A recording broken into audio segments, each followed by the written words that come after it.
Olá pessoas, aqui é o Anderson, sejam bem-vindos a mais um vídeo do Carros em Foco e hoje nós vamos continuar a nossa série de vídeos sobre suspensão ativa, certo? Nos vídeos anteriores a gente viu o histórico, a gente viu funções, a gente viu o propósito desse sistema, a gente viu os carros no qual esse sistema foi introduzido, seja experimentalmente, seja em âmbito de competição e carros de rua. E hoje a gente também viu a parte de funcionamento. E hoje a gente vai ver os tipos, as variações de suspensão ativa, que no caso são aquelas suspensões que não têm um controle totalmente ativo, como a suspensão ativa propriamente dita tem, mas que foram sistemas que foram passos, né, no desenvolvimento da tecnologia automobilística, né, até chegar à suspensão 100% ativa. Né? Então é isso. Antes de começar, capricha no like, aperta na inscrição, no sininho e compartilhe aí para seus amigos aí que gostam de carro. Né? E agora vamos lá, vamos ver a parte de tipos de suspensão ativa. Vamos lá, deve estar perto do fim, então vamos para cá mais ou menos. Opa, estamos perto. Exatamente, chegamos. Bom, como a gente viu até aqui, a gente viu que tinham alguns termos, né, com relação a esse tipo de suspensão eletrohidráulica, né, que mistura componentes hidráulicos e componentes eletrônicos, né, com gerenciamento por módulos eletrônicos, né, por computador basicamente, né, dessa uma forma bem vulgar de dizer isso. E a gente vê alguns termos, por exemplo, suspensão adaptativa, suspensão semi-ativa, suspensão ativa, certo? E esses termos eles foram surgindo à medida que esses tipos, né, de suspensão eles foram evoluindo no tempo, né? A primeira suspensão ativa ela não era 100% ativa, né? Ela era um conceito meio reativo, né? Que reagia às excitações da roda, né? Ou seja, reagia ao formato da superfície. Né?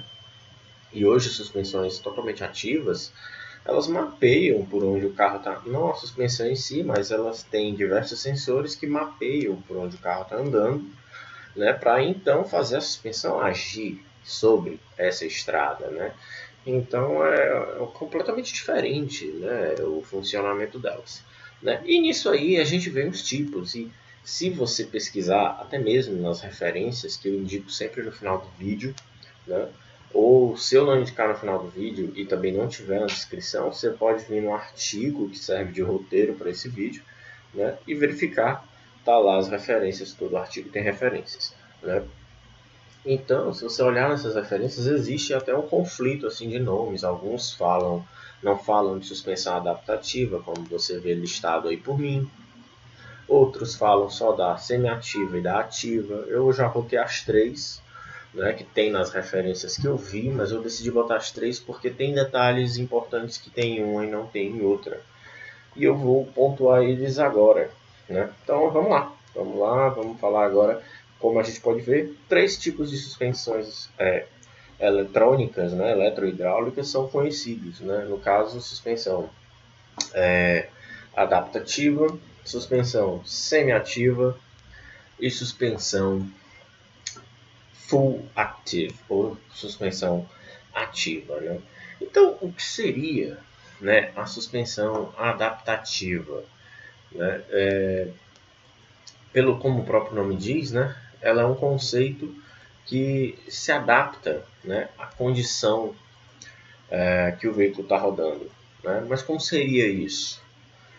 Como é que essa suspensão consegue trabalhar dessa forma? Né? Isso tudo tem a ver com o que a gente viu nos vídeos passados. Né? Isso tudo tem a ver com o funcionamento da suspensão. No caso da suspensão adaptativa, ela é um tipo de suspensão eletrônica, mas que tem um controle próximo que tem um funcionamento próximo da suspensão convencional. né? Ela possui componentes elásticos, né? Capazes de variar a altura do veículo, certo?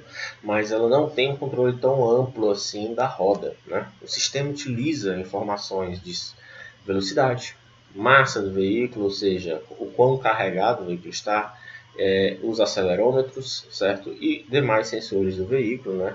Através da rede CAN, que ajudam a identificar as condições de rodagem, certo? E aí vai determinar a ação dos atuadores. Até aí, nada de novo, né? Que no caso, por exemplo, esses atuadores vão fornecer o óleo na quantidade, né, e na pressão certa para o conjunto mola-amortecedor, certo? E aí eu consigo variar a altura em relação ao solo, certo? Mesmo com nível relevante de eletrônica embarcada, né, nesse tipo de conceito, né, a suspensão adaptativa, certo? A suspensão, ela tem um tempo de reação alto, né? E essa é das características dela em relação à suspensão full active, né? E olha que é um tempo assim pequeno, né? Eu estou falando de 20 milissegundos a 1 segundo, né? Então, os sistemas rápidos de suspensão eles conseguem reagir. Não, na verdade, esse não é o tempo dela, né? Esse sistema ele tem um tempo de ação um pouco mais alto, né? Ele tem aí 5 segundos e tal, que é o tempo que consegue se processar os dados, mandar para os atuadores, e os atuadores vão comandar cada roda, né? Então, os melhores sistemas aí de suspensão adaptativa, eles conseguem trabalhar entre 25 milissegundos, entre 25 milissegundos e 1 segundo, certo? Alguns sistemas mais antigos, no caso os primeiros, eles levavam mais tempo, cerca de 5 segundos, né? E a gente vê aí, né, a diferença, né, de nível tecnológico que esses sistemas possuem, né? E a variação do ajuste não é tão grande, certo? Inclusive, o sistema adaptativo ele está dentro dessa característica aqui. Eu vou até mudar minha posição aqui. Pronto. Vou me colocar aqui no segundo quadrante. Se você não sabe quais os quadrantes aqui, dá uma olhada no vídeo de funcionamento, certo? Enfim, o que eu quero dizer com isso aqui, né? Esse sistema ele não tem uma amplitude de ajuste muito grande. O que é a amplitude de ajuste?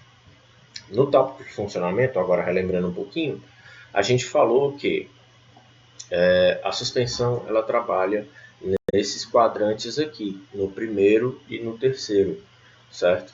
E esse tipo de suspensão adaptativa ela não tem uma amplitude de funcionamento muito grande, visto que como a gente viu no tópico funcionamento, no vídeo passado, o que acontece aqui? Cada quadrante representa um tipo de movimento da roda, seja o deslocamento, seja em características como o deslocamento, né, que é representado pelo eixo horizontal, ou características como a força, né, aplicada na roda, que está no eixo vertical. Certo? Então eu tenho que o primeiro quadrante e o terceiro, que é por onde essas linhas cruzam, né, representam os movimentos da roda de um sistema de suspensão convencional. Ou seja, no primeiro quadrante aqui a roda está se deslocando para cima e recebendo uma força positiva, ou seja, a força que está empurrando a roda para cima.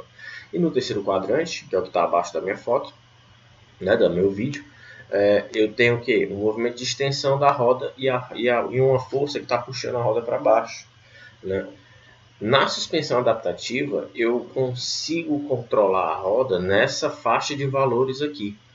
Diferente de uma suspensão convencional, eu teria apenas uma linha, certo? E os valores até essa linha seriam os valores que a suspensão convencional consegue controlar. Ou seja, é fixo, né? Os valores na linha são os valores referentes ao que a suspensão consegue controlar. Então, na suspensão convencional é fixo. No caso da suspensão semi-ativa ou da suspensão adaptativa, ela consegue variar, certo? Esse tipo de sistema, certo? E essa variação ela é muito perceptível na altura em relação ao solo, né? Essa é uma das características marcantes desse sistema. A gente tem que lembrar também que a suspensão ativa não é só a altura em relação ao solo, mas nesse sistema ele era muito conhecido por isso, né? E muitas vezes era chamado de self-leveling, né? Ou seja, autonivelamento. Ele autonivelava o carro, o que é um feature, né? Uma característica meio que padrão de sistemas eletrônicos de suspensão, né?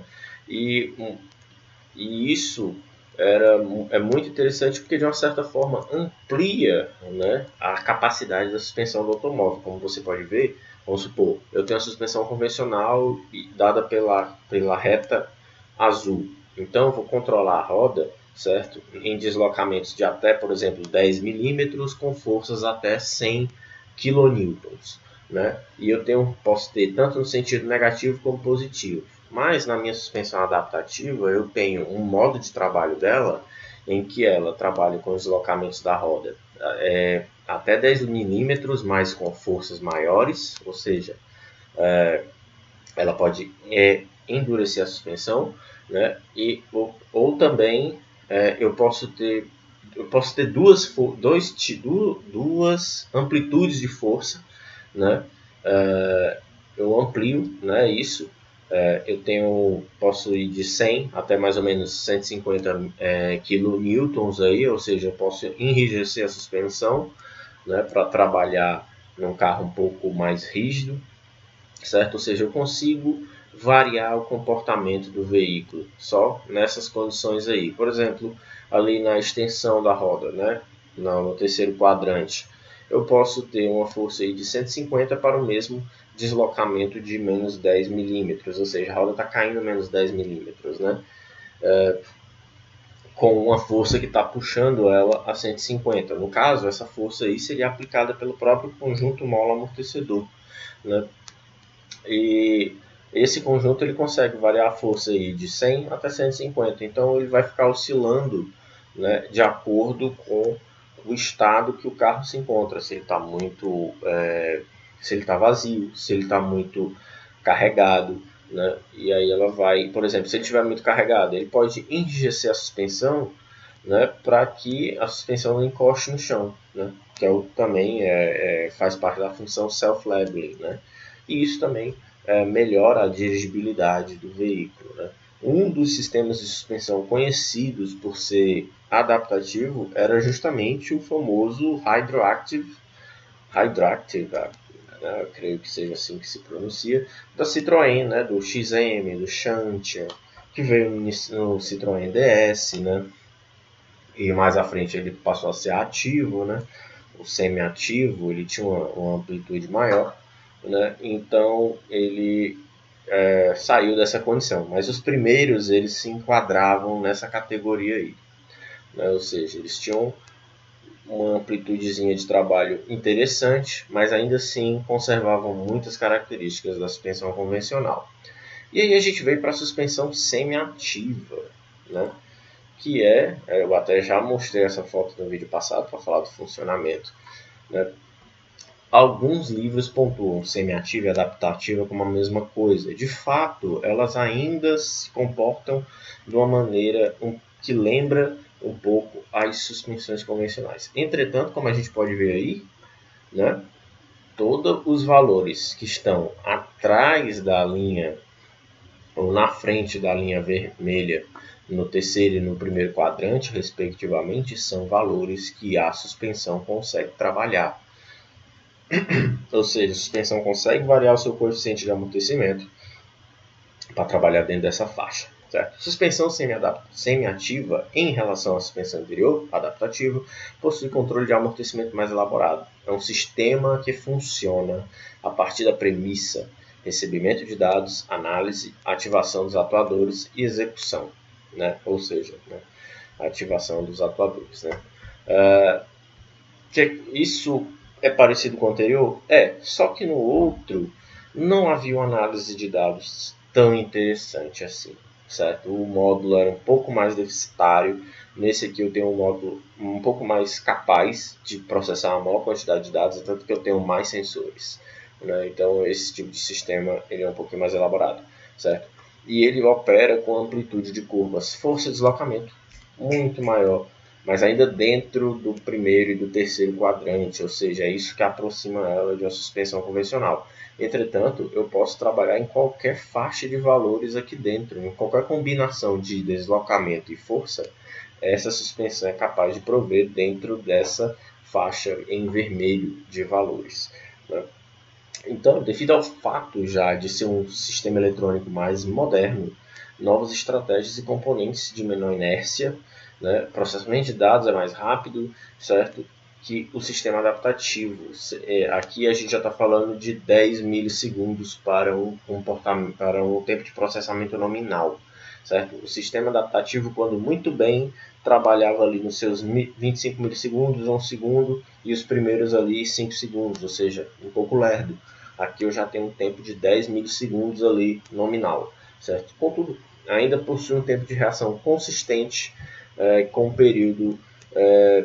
não possui, no caso, né, um tempo de reação consistente com o período de oscilação da roda, né? Ou seja, dependendo do tipo de frequência que a roda está oscilando, né, às vezes o sistema não consegue acompanhar, né? Esse sistema, o controle, como qualquer sistema de suspensão eletroeletrônica, é feito sobre molas e amortecedores hidráulicos, ou seja, eu tenho também um conjunto, né, único, né? Um circuito hidráulico contempla aí válvulas, módulo e bomba que operam para aumentar o nível de fluido e retirar o fluido dentro desse grande conjunto mola-amortecedor, né? Então, a grande característica aqui entre suspensão semiativa e adaptativa está na faixa de operação de trabalho. Obviamente, semiativa, né, os autores, no geral, eles referem-se a semiativa como um sistema que é um pouquinho mais moderno. Ela é uma adaptativa melhorada, né? Mas por ele ter essas diferenças de trabalho e assim, por ainda existir carros ali, ter existido carros ali nos anos 2000 que usava os conceitos de suspensão adaptativa, e aí a gente lembra do Xantia, né, que era um dos últimos, aí veio o C5, né, da Citroën, né, esse sistema ele ainda é tratado como suspensão adaptativa, né, então essa é uma das razões, né. E aí finalmente a gente chega à suspensão full active, ou suspensão ativa, né, uma suspensão totalmente ativa. Eu vou voltar minha foto para o lugar, né, aqui, opa, vamos para cá de novo. Vou botar aqui no cantinho. Então, suspensão ativa, certo? Controle total dos movimentos da roda, certo? Se você não pegou o tópico de funcionamento, volta na playlist depois para você entender esse gráfico, né? Mas a suspensão ativa, né, ela possui o que quer dizer esse gráfico? Porque o primeiro e o terceiro quadrante são quadrantes, né, que eu tenho a força numa mesma direção do movimento da roda, certo? Mas no segundo e no quarto a força está contrária ao deslocamento da roda. O que isso quer dizer? Isso significa que é a suspensão que está fazendo força, né, na roda, né? Ou seja, a suspensão ativa tem a capacidade de gerar forças, certo? De produzir a força na roda. Devido a isso, o sistema consegue operar dentro dos 4 quadrantes, né? Por isso que no tópico de funcionamento eu falei aquilo, né? Você vai lá e confere, né? Para chegar nesse nível de trabalho, né, a suspensão ativa opera com base em duas estratégias. Uma primeira delas é a Tree Shoot e a segunda a Sky Hook, certo? Então vamos começar pela Tree Shoot. Essa estratégia ela se baseia nas informações que a ECU obtém através de acelerômetros, né, espalhados pelo veículo. Em geral é um ou dois, porque acelerômetro é um sensor meio caro, certo? Não é um sensor assim para você estar espalhando pelo carro, não. Geralmente tem um ou dois ali em uma posição, em um local da carroceria que está muito próximo do centro de massa do carro, certo? Então, posto isso, continuemos, certo? E o que esses sensores fazem? Eles informam a aceleração vertical, aceleração lateral, a aceleração do veículo. A ECU analisa os dados e compara já com valores pré-estabelecidos. E a gente lembra ali de injeção eletrônica, né? Só que aqui eu tenho mapas que são chamados de Tree Shoot Values. né, o que são isso? São valores limites. É como se fosse uma camada limite, né? Até tal valor a suspensão pode trabalhar, né? E nessa estratégia a suspensão fica operando dentro desse nível de valores, né? Então, e aí a partir disso ela vai determinar a ação dos atuadores com os valores pré-estabelecidos que estão dentro do mapa, certo? E aí a gente vem para uma estratégia interessante que é a Skyhook, né? Skyhook é uma palavra inglesa, né, que está relacionada à linha do horizonte, certo? No caso de um automóvel, a linha do horizonte ela é vista pelo para-brisa, certo? A estratégia Skyhook, perdão, a estratégia Skyhook tem como objetivo manter a carroceria plana em relação à linha do horizonte, certo? Ao invés da pista, né? Ou seja, é como se o carro tivesse tendo o ambiente como referência e ele quer manter o veículo plano em relação à superfície, em relação à linha do horizonte, né, em relação ao ambiente dele, certo? E esse é o objetivo dessa estratégia. A estratégia emula um suposto amortecedor que conecta a carroceria ao céu. Céu. É como se o carro estivesse ligado da atmosfera até a carroceria por uma mola teórica, né, de viagem, né? Ou seja, o sistema cria uma força que age sobre a carroceria do veículo. Essa força pode ser para baixo, né?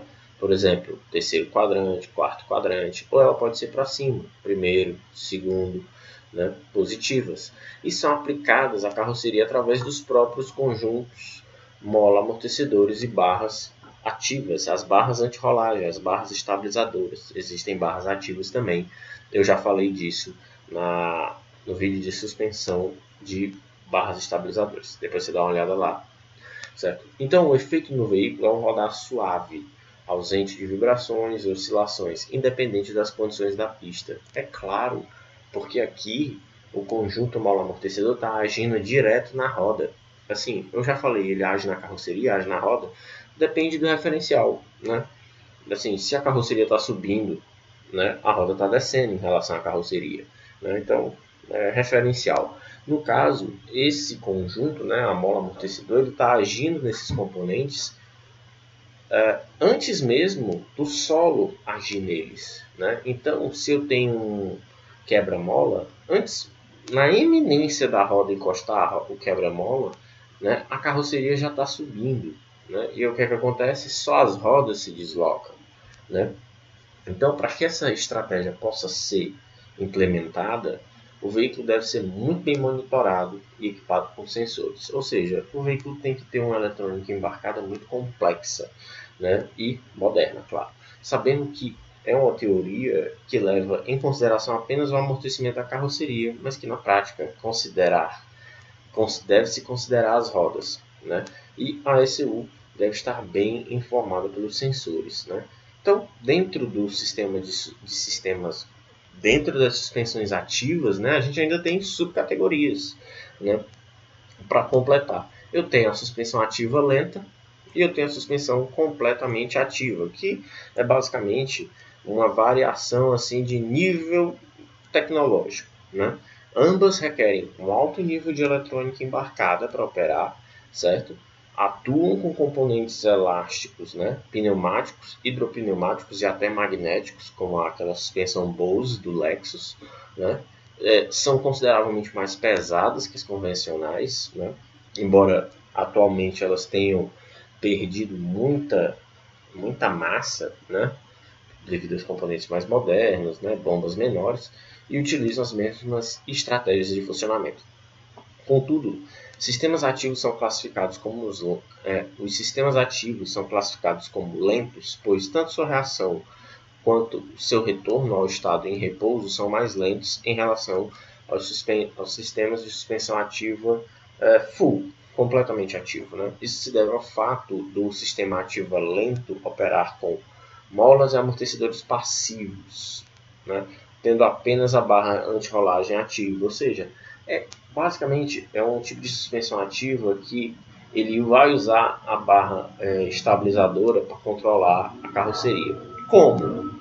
A gente tem que lembrar que a barra estabilizadora ela pode estar fixada na carroceria e nas suas extremidades ela se conecta às rodas.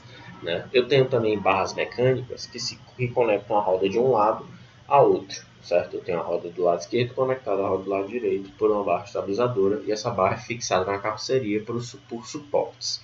Certo? Uma barra ativa, essas barras são separadas e elas se conectam na carroceria, né, separadamente. Então fica mais fácil controlar o movimento da roda com elas nessa configuração, certo? E aí, quando você tem um sistema de suspensão ativa lenta, você tem apenas a barra anti-rolagem, né, com controle eletrônico. Né?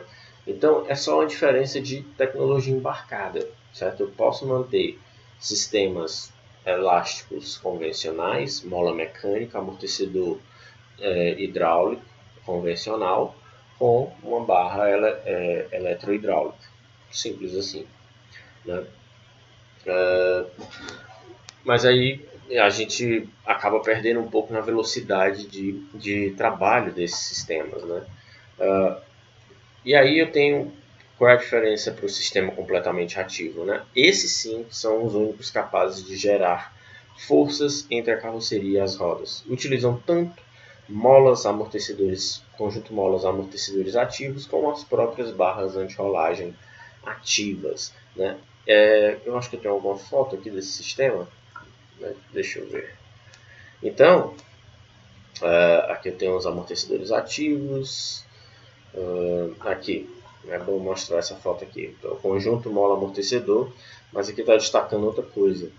Aqui as barras ativas, ó, o motor delas, né, elas são fixadas na carroceria. Né? Então eu posso ter só isso aqui. Como eu posso ter isso? Eu posso ter isso aqui e isso, né, juntos. Né? Então, no lugar, veja aqui que no lugar da mola do amortecedor tem um conjunto único. Né? E isso aqui vai dar conta da função da mola e da função do amortecedor. Né? Então, sistemas completamente ativos são os únicos capazes de gerar força entre carroceria e rodas. Né? E eles podem usar esses dois componentes. Né? E os componentes eu vou falar no próximo vídeo. Né? São sistemas ainda mais pesados, complexos, consomem mais potência do motor para funcionar, mas respondem de forma imediata, certo? E eles conseguem fazer verdadeiros milagres no comportamento do veículo. Né? Então, essa é a diferença da suspensão ativa. Ela realmente ela é completa, né, em sua eletrônica embarcada. Ela não utiliza só apenas um componente da suspensão com controle ativo, ela utiliza vários. Né? Ela tem barras eletrônicas, né, eletromecânicas, ela tem conjunto molas eletrohidráulicos. Né? Então, assim, é um sistema realmente completo. Né? Eu creio que, no geral, sistemas de suspensão ativa eles são muito caros, porque eles têm uma eletrônica muito sofisticada e eles têm também sistemas pneumáticos muito sofisticados e que demandam uma manutenção especializada. Né? E é complicado você utilizar esse tipo de suspensão num carro de rua. Na verdade, não é num carro de rua, é num carro de produção, de alta produção. Por outro lado, eu creio que com esses novos powertrain híbridos, né, fique mais fácil de se trabalhar com suspensões ativas, né, uma vez que a matriz energética do veículo vai reduzir um pouco, né, passa a ser uma combinação entre elétrico e combustível fóssil, ou daqui a alguns anos full electric, né, totalmente elétrico, talvez fique mais fácil de introduzir esses sistemas, né, e porque o carro em si já tem diversos componentes eletrônicos, então eles podem se comunicar entre si, né, comunicar-se entre si, e isso tudo, em termos de estrutura, fica mais fácil de implementar, né, e talvez fique até mais barato. Né? Então, assim, não é um sistema a suspensão ativa ela não é um sistema que sai em carros convencionais, né? É um sistema que ela só sai em carros realmente muito sofisticados e que justifique isso, né? Mas eu creio que talvez com esses novos veículos ela pode chegar, né, neles devido à nova configuração deles, né? Bom, então é isso. Eu acho que aqui deu para pontuar bem os 3 tipos de suspensão hidráulica, né? Suspensão ativa, suspensão com controles eletrônicos. Se você olhar nas referências, que inclusive vamos lá para as referências, né? Minhas referências aqui. Se você olhar nessas referências, talvez você encontre o que eu mencionei lá com outros nomes, né? Por exemplo, essa suspensão ativa lenta, ela pode ser chamada em algum outro autor de suspensão semi-ativa, né?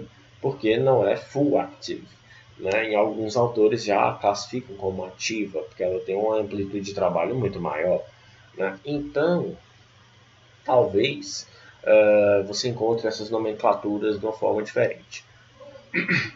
O fato é que, entendendo isso, você entende as diferenças entre esses sistemas, certo? Então vamos aqui para as referências. Nem botei na tela. Estão aí as referências, certo? Então, era disso que eu estava falando, né? Talvez dentro você encontre outras denominações para essas suspensões, mas o fato que o que importa é que você saiba identificar e saiba a característica de cada uma, né? Então é isso, a gente viu as diversas variações, certo? Em geral, a diferença entre elas é o nível de tecnologia embarcada, né? A gente viu que todas elas têm um bom funcionamento, né? Até mesmo a adaptativa consegue prover coisas interessantes. Se eu não me engano, os Citroëns, né? O Xantia, eu acho até que o C5 eles eram suspensões ou adaptativas ou semi-ativas. E para você ver como eles funcionavam bem, tem vídeos na internet dele, inclusive sendo testado pelo Jeremy Clarkson na época. E ele fez um teste muito interessante, comparou com outros carros mais caros, né? Então, eu recomendo esse vídeo. Não lembro o nome dele, mas se você botar C5, Jeremy Clarkson, Active Suspension, vai aparecer lá. Né? Você vai ver como o sistema funcionava bem. E não era full active, né? Então é isso. Estão aí minhas referências, o Corolla, Automotive Engineering Powertrain, Genta e Morello, The Automotive Chassis, Hansen Ersoy, Chassis Handbook. Se você teve alguma dúvida, dá uma lida no artigo. Se quer saber mais sobre o assunto, recomendo esses 3 caras aí, você vai saber tudo de suspensão ativa, certo? Então é isso. Próximo vídeo a gente fala mais sobre suspensão ativa, certo? E, né, capricha no like, se inscreve no canal, ativa o sininho, compartilha aí, entra nas nossas redes sociais, segue a gente lá, certo? Dá uma olhada no nosso canal na Roxa, vez ou outra no final de semana eu faço um gameplayzinho esperto, né? E é isso, e acabou esse vídeo.